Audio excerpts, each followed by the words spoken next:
Assalamualaikum warahmatullahi wabarakatuh dan salam sehat pemirsa Tempo. Sudah 1,5 tahun berlalu, pakebluk COVID-19 masih berkecamuk. Hal tersebut bisa menjadi teguran bagi kita semua agar tetap menaati protokol kesehatan yang ada dan menjaga diri serta orang-orang yang kita sayangi. Dalam upaya menciptakan kekebalan komunal, pemerintah terus menyediakan program vaksinasi untuk seluruh masyarakat. Berbagai cara telah dilakukan oleh pemerintah agar vaksinasi berjalan dengan lancar dan menyeluruh ke semua kalangan masyarakat. Dalam setiap kesulitan selalu saja ada terobosan-terobosan dan inovasi, termasuk dalam soal vaksinasi saat ini. Kita melihat salah satu inovasi yang dilakukan oleh pemerintah Provinsi Jakarta untuk mempercepat program vaksinasi adalah program vaksinasi keliling. Dengan program ini, tenaga kesehatan yang mendekat dan mendatangi komplek-komplek perumahan. Masyarakat ternyata sangat antusias dengan adanya program vaksinasi keliling. Di media-media sosial kita melihat viral berbagai foto-foto program vaksinasi keliling, apalagi sebagian dilakukan oleh dokter-dokter yang cantik-cantik. Program mobil vaksin keliling ini bertujuan untuk mengejar target 8,4 juta masyarakat Jakarta tervaksin pada akhir Agustus ini.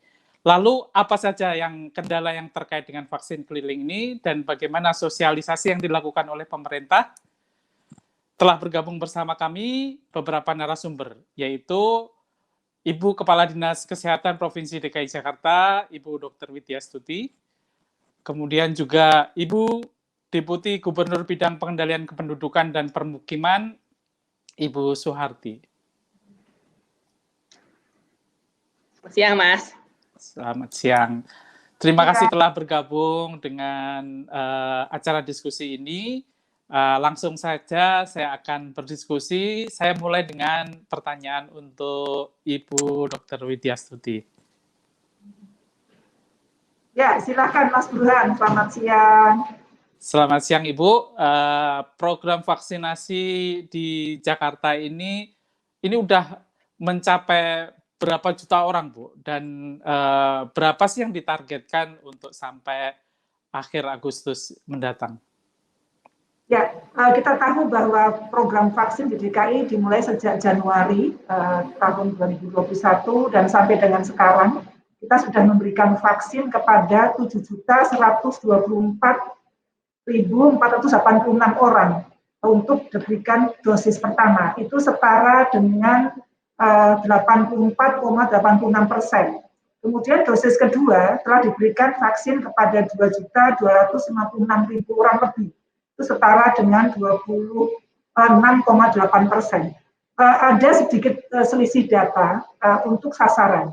Kami mendapatkan data sasaran dari Kementerian Kesehatan melalui KPCPEN itu ada 8.395.427 atau ya 8,4 juta. Itu target yang harus kita suntik mendapatkan vaksinasi. Tapi data di DKI Jakarta sendiri ada sekitar 8,9 juta yang harus kita lakukan penyuntikan. Seperti yang sudah disampaikan oleh Bapak Gubernur, bahwa sampai dengan Agustus kita mentargetkan sudah harus bisa menyuntik 7,5 juta warga. Jadi kalau sekarang 7,1, insya Allah atas kolaborasi dengan berbagai pihak, kita optimis bisa menyuntik 7,5 juta di DKI Jakarta. Demikian Mas Burhan. Tadi sudah dijelaskan bahwa program vaksinasi di Jakarta ini udah banyak sekali ya. Untuk vaksinasi program tahap satunya udah hampir di atas 80%. Nah, ini untuk mengerahkan program vaksinasi, kan sekarang ada program vaksinasi keliling, Bu ya. Ini kenapa meluncurkan program ini, Bu? Ya, program vaksin ini adalah program suatu hal program pendekatan yang cost efektif yang sebenarnya program yang sudah lama untuk pendekatan vaksinasi itu sendiri. Saat ini kita berhadapan dengan COVID, sehingga strateginya memang perlu berbagai strategi. Melihat mobilitas warga DKI yang luar biasa, dan kita tahu bahwa heterogennya warga DKI dari sisi usia, dari sisi pekerjaan, pendidikan, dan ada kebiasaan, kita harus bisa membaca peluang itu. Nah, kami memang dari awal mentargetkan bahwa vaksinasi diberikan secara statis dan dinamis. Statis adalah beberapa sentral vaksin yang kita adakan, baik itu vaskes atau rumah sakit maupun puskes, klinik, atau sentra-sentra lain yang kolaborasi dengan berbagai pihak, atau sentra dinamis. Sentra dinamis ini tujuannya adalah mendekatkan kepada sasaran. Istilah kita seperti semacam jemput bola, sehingga warga DKI memudahkan akses sedekat mungkin untuk mendapatkan layanan. Kita tahu dengan heterogennya warga DKI ini sangat luar biasa, Mas. Jadi contoh pada saat vaksinasi lansia, warga lansia kita ini kan beragam ya. Ada yang memang bisa secara aktivitas fisik datang ke tempat layanan, tetapi sebagiannya juga ada yang maunya dekat dari tempat layanan. Jadi dari belajar dari kemarin pada saat memberikan vaksinasi pada lansia, perlu juga dikembangkan, diteruskan vaksinasi mobile untuk mendekatkan sekali lagi kemudahan akses bagi warga DKI Jakarta. Oke, terima kasih Ibu. Selanjutnya saya akan beralih ke narasumber berikutnya, yaitu Deputi Gubernur Bidang Pengendalian Kependudukan dan Permukiman dan Ketua JDCN, Ibu Suharti. Siang, Mas. Selamat siang, Ibu. Ibu, ini program vaksinasi keliling ini dilakukan berapa banyak sih armada yang untuk keliling itu? Kalau total sekarang sudah 21, Mas. Jadi 15 yang dikoordinasikan oleh Pemda, 3 oleh Polda Metro Jaya, dan 3 oleh Kodam. Sementara untuk Jakarta sendiri, kita dari 15 itu ada bantuan juga dari kolaborator.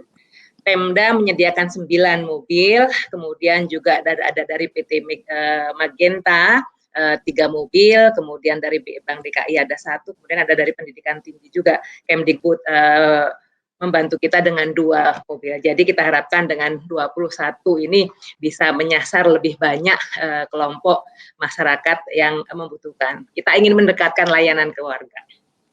Jadi salah satu kuncinya untuk menyukseskan program vaksinasi ini tadi disebutkan adalah kolaborasi ya, Ibu ya. Betul. Nah, ini kolaborasinya ini dengan pihak mana saja, Bu?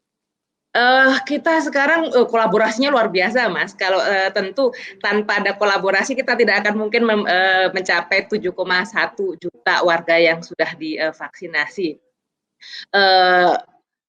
Total keseluruhan itu ya, kalau kita lihat itu dari ada sampai lebih dari 17 kolaborator, kemudian juga ada lagi yang dari dunia usaha dan dunia industri ini juga luar biasa banyak, dari asosiasi-asosiasi ini juga banyak, dan tidak hanya yang formal, Mas, yang dengan kolaborator formal, informal juga. Contoh misalnya, Mas punya alumni, kelompok alumni.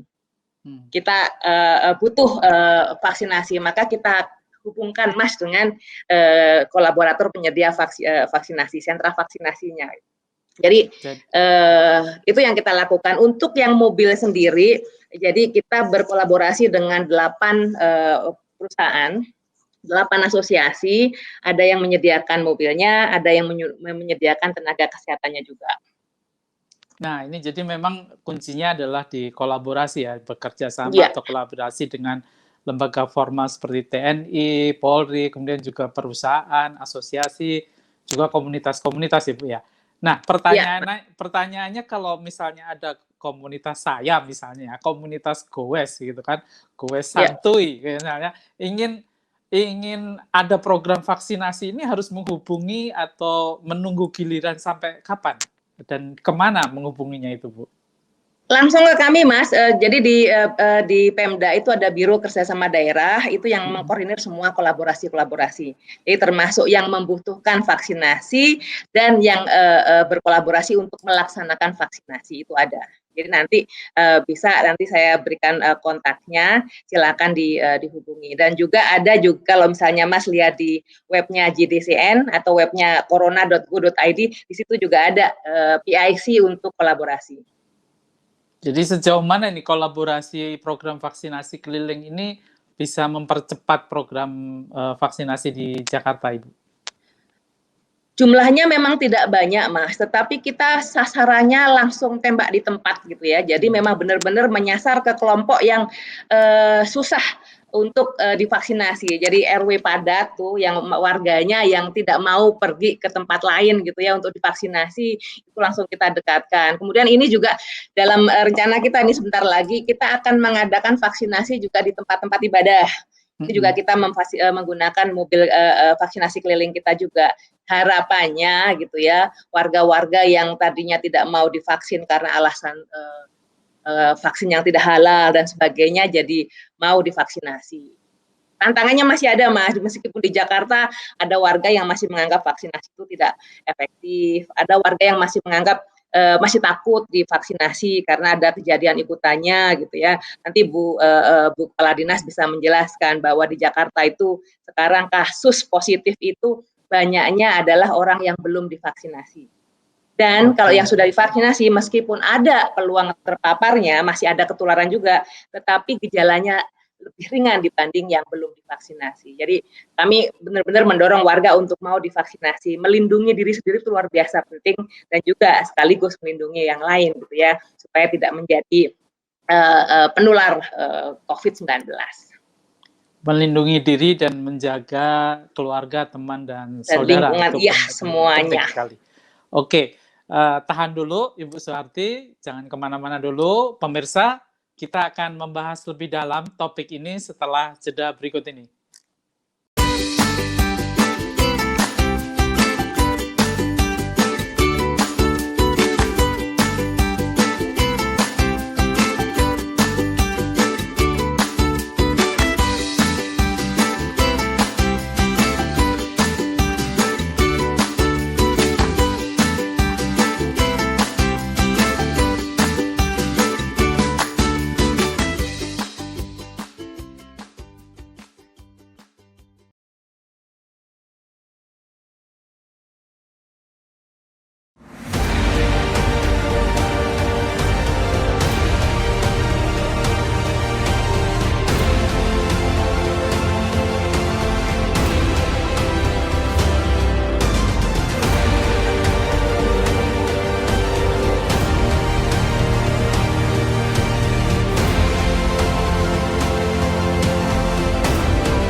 Masih bersama saya, Burhan Solihin, dalam kabar pandemi, mengejar kekebalan komunal.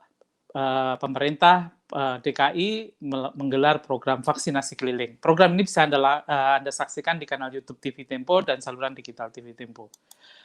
Ya, kami akan langsung kembali berdiskusi dengan Kepala Dinas Kesehatan Provinsi DKI, Ibu Dr. Widyastuti. Ya, Mas Burhan.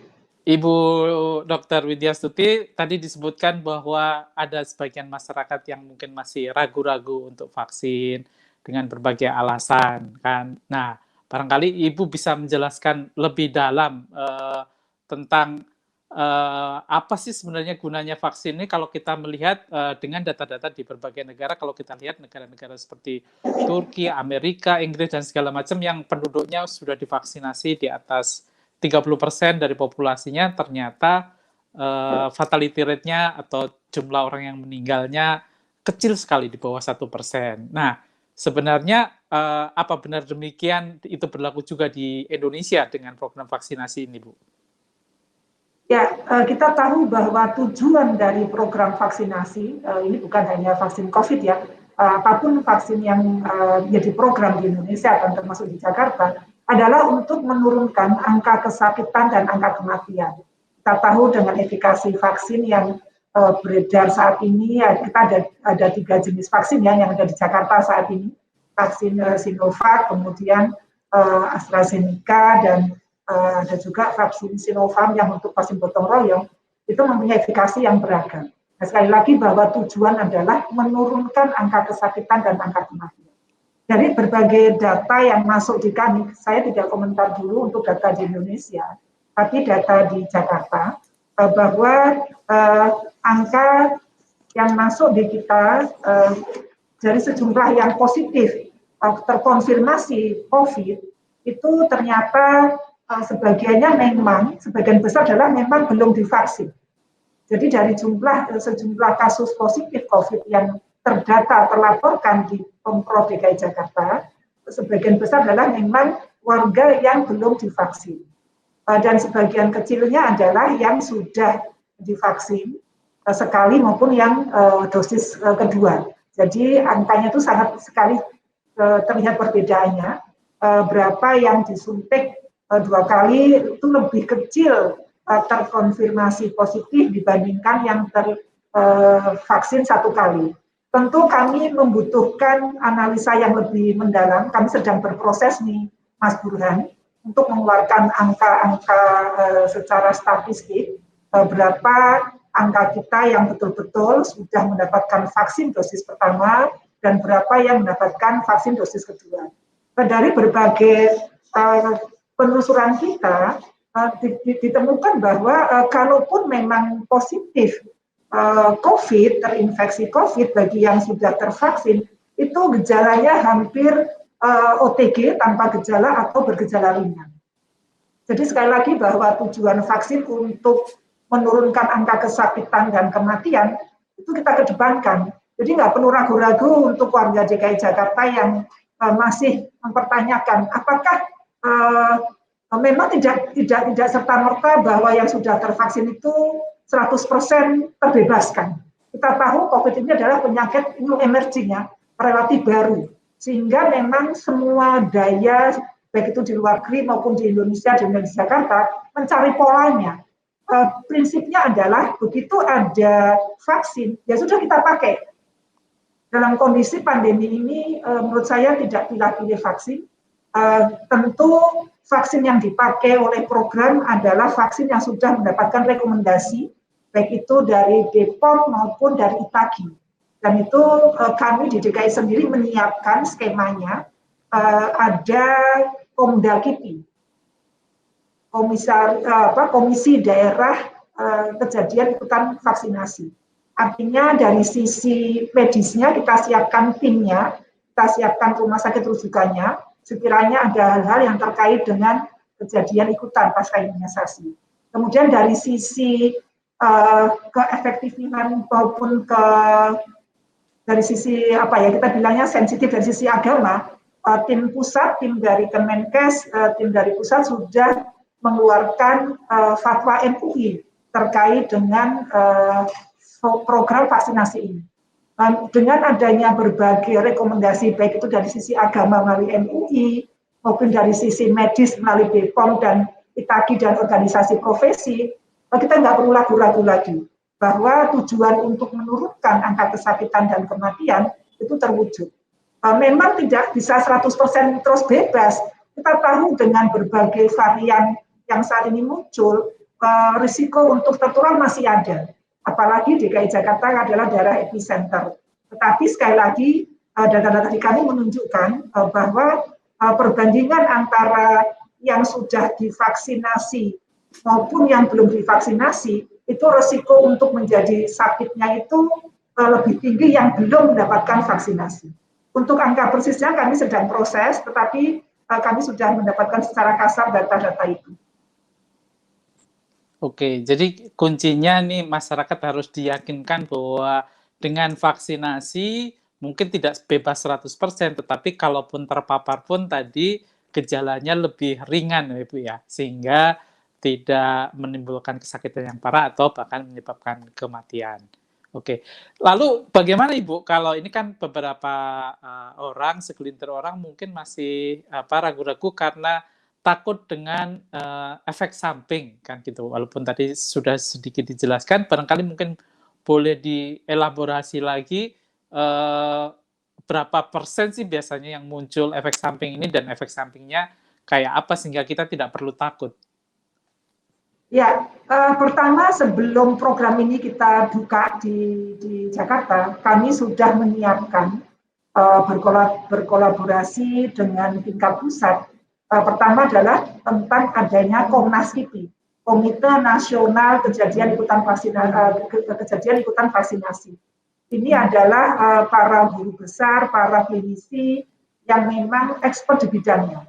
Kemudian kami di tingkat provinsi juga sudah membentuk tadi ya komite daerah kejadian ikutan pasca imunisasi, di mana kami mengajak para dokter spesialis penyakit dalam, dokter anak, untuk bersama-sama menyikapi, mengkaji seandainya ada kejadian ikutan pasca imunisasi.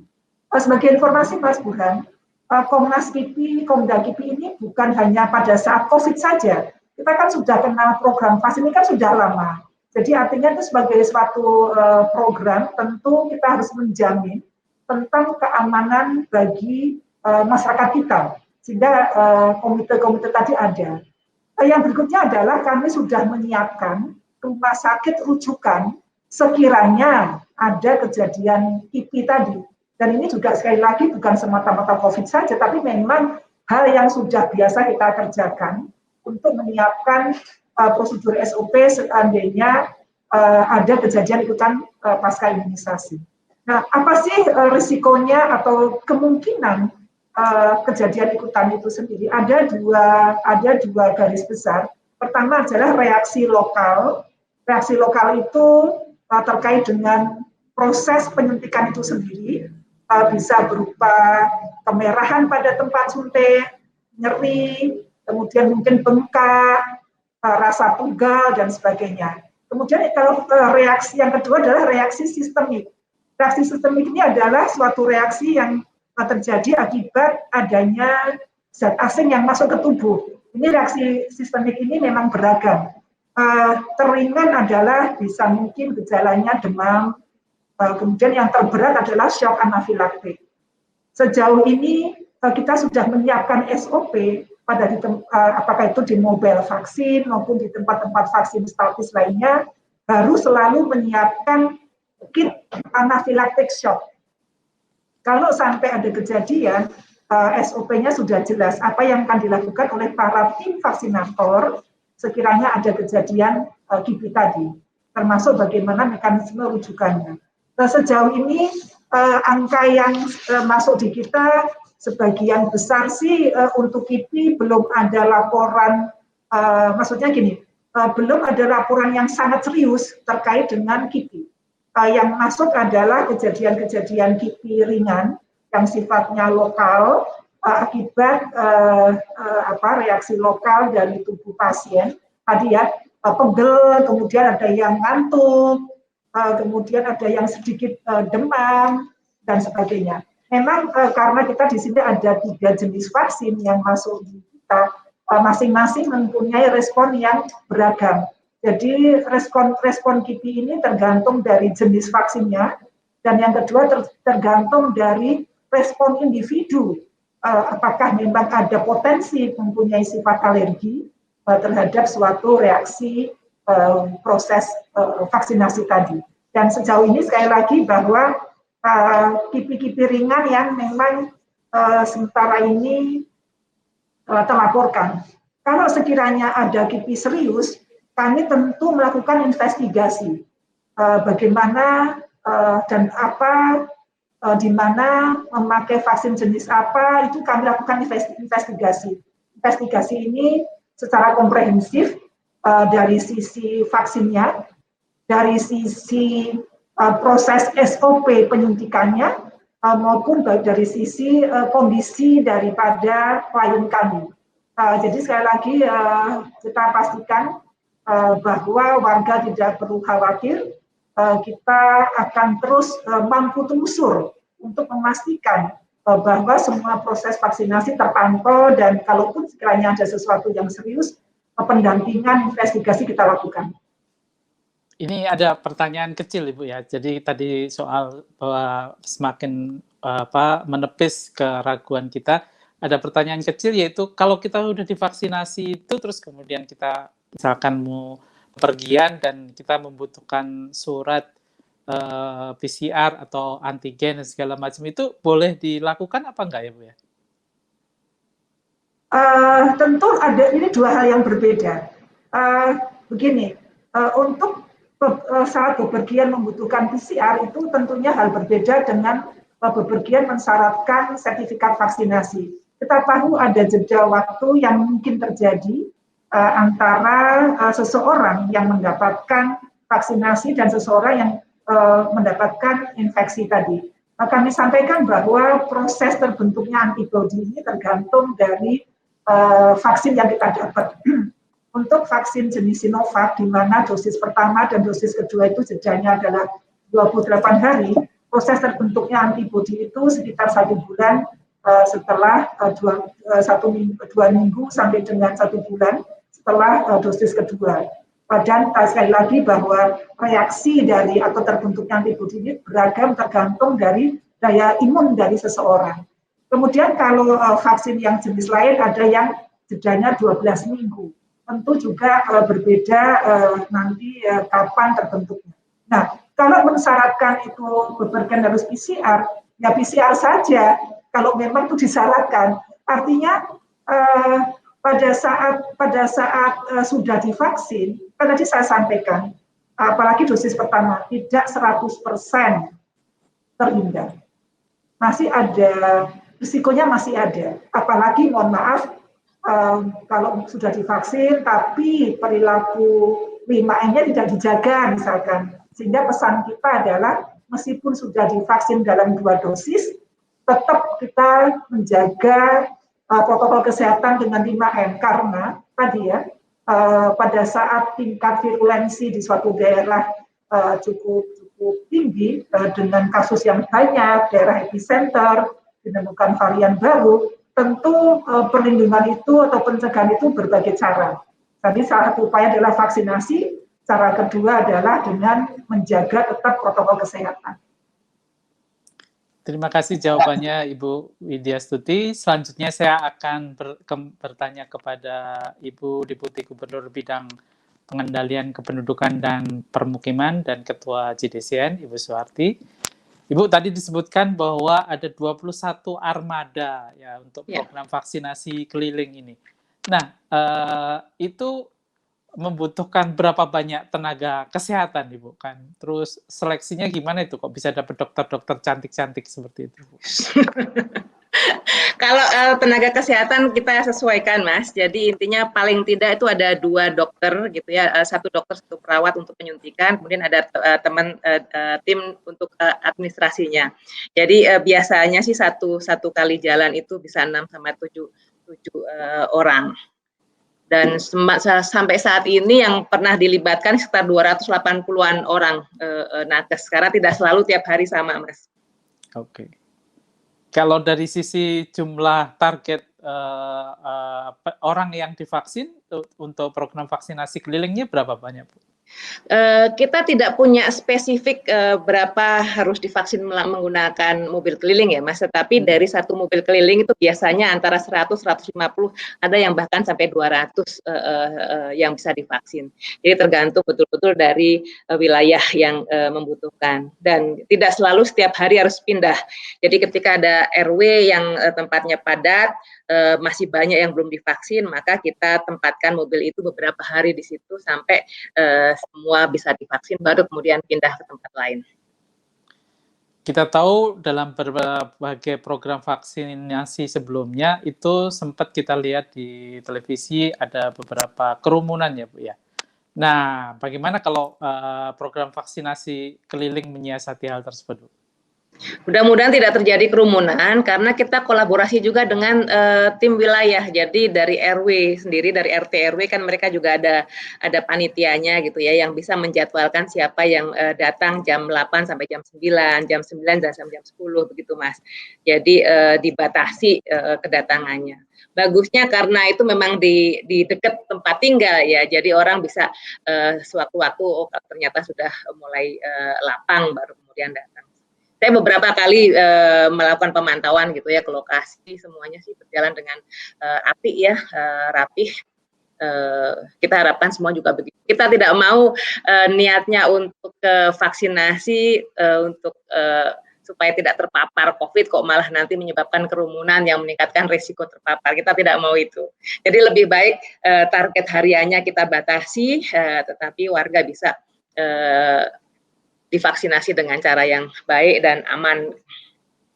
Oke, satu lagi Bu, mungkin bisa mengajak kembali masyarakat yang menonton acara ini betapa pentingnya vaksinasi untuk membentuk kekebalan tubuh di kita dan kekebalan kelompok.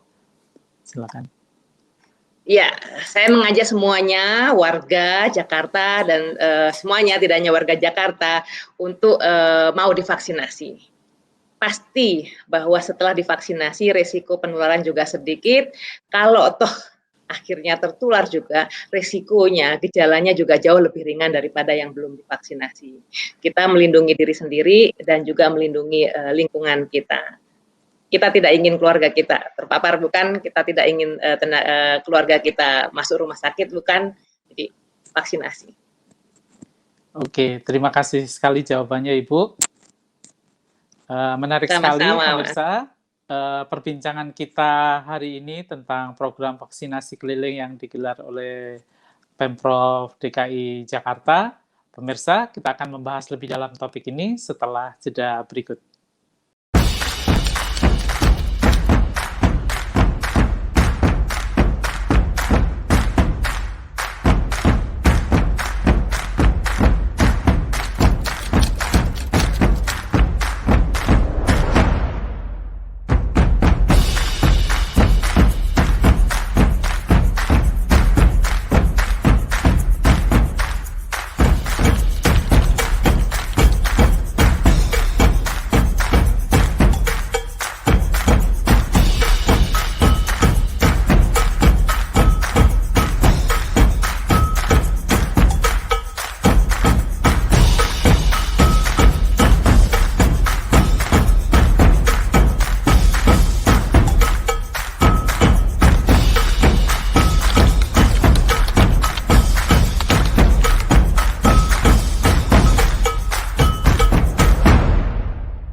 Masih bersama saya, Burhan Solihin, dalam Kabar Pandemi, Kejar Kekebalan Komunitas, Pemprov DKI Jakarta gelar program vaksinasi keliling.